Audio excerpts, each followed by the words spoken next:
Toi, tes chats, sont-ils dégriffés? Non, tout le monde a leur griffe. Parce que je vois que tes divans sont en super bêta. Des beaux divans en cuir, en super bêta avec des chats, comment est-ce possible? Les gens vont dégriffer les chats parce qu'ils ont peur de faire démolir le beau divan en cuir et c'est absolument pas nécessaire. Premièrement, ça nous prend des bons griffoirs. On en a quelques-uns ici que j'utilise. Il y a des qualités pour des griffoirs. La première, c'est qu'encore là, c'est supposé représenter un arbre. Donc, l'arbre est supposé être solide, donc il faut que ça soit solide. Okay? Faut pas que le chat, quand il met sa patte dessus, ça tombe. On en a aussi qui sont par terre, donc on les met par terre. Donc les chats, que ce soit un support vertical ou horizontal. Puis on peut même s'en fabriquer. Tu vois, moi, j'en ai un ici. Ce que j'ai fait, c'est que j'ai pris 3 planches, une grosse planche là, avec des pentures que j'ai mis aux 3 coins et j'ai enroulé de la corde alentour. Après qu'on a choisi le bon griffoir, il faut le placer à la bonne place. Il y a 3 raisons pour lesquelles un chat fait ses griffes. La première, c'est pour user ses griffes et non pas aiguiser ses griffes, comme beaucoup de personnes disent. La deuxième, vous avez sûrement déjà vu un chat, quand il finit de faire ses griffes, il va souvent s'étirer comme ça, le dos. Ça, c'est pour maintenir l'élasticité de sa colonne vertébrale. Donc, il faut que l'arbre, le griffoir, soit très haut. Okay, pour permettre au chat de justement aller s'étirer comme ça. Mais la principale caractéristique d'un bon griffoir, c'est son emplacement au niveau territorial. Parce que les chats vont aller déposer des hormones à l'intérieur de leurs pattes là-dessus. Et ça, c'est un peu comme si un chat allait planter une pancarte qui dirait « terrain privé ». Okay? La plupart des gens me disent « j'ai un griffoir, mais mon chat s'en sert pas ». Pourquoi? Parce qu'ils l'ont mis dans le coin, complètement dans le fond du salon.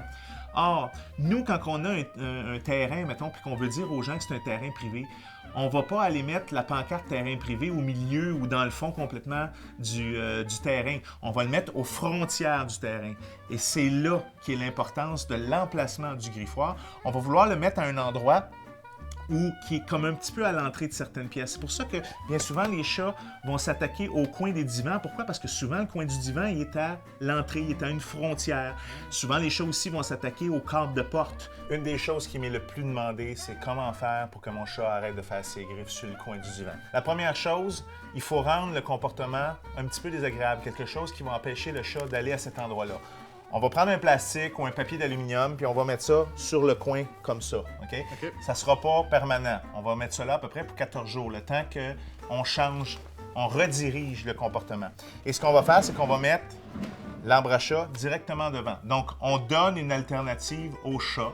On lui enlève l'accès, mais on lui donne une alternative. Parce qu'oublions pas que vu que c'est un marquage territorial, c'est là qu'il veut aller faire son marquage territorial. Donc, on va le mettre à la bonne place. On a un bon arbre à chat qui est solide.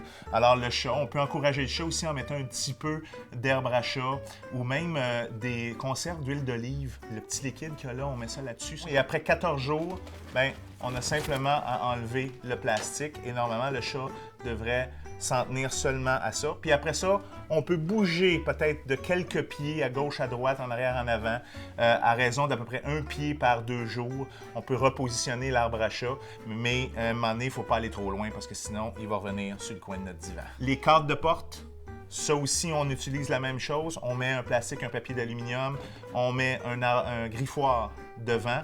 La seule chose avec le cadre de porte, c'est qu'il va falloir sabler le cadre de porte. Et il va falloir repeinturer parce que s'il voit encore les griffes, il va être porté à y retourner même quand on va avoir enlevé le plastique. Moi, j'ai vraiment l'impression que Innovago est accepté ici. Montre-moi donc ce que t'as dans ta main, Max. Que j'ai rien dans ma main. Non, t'as rien dans ta main, maintenant, ouais. Ben là, Je pense que tu triches un petit peu pour te faire aimer. ben, c'est pas grave. Non? Non, c'est pas grave. Parce que dans une prochaine capsule, on parle de le comportement alimentaire des chats. Excellent.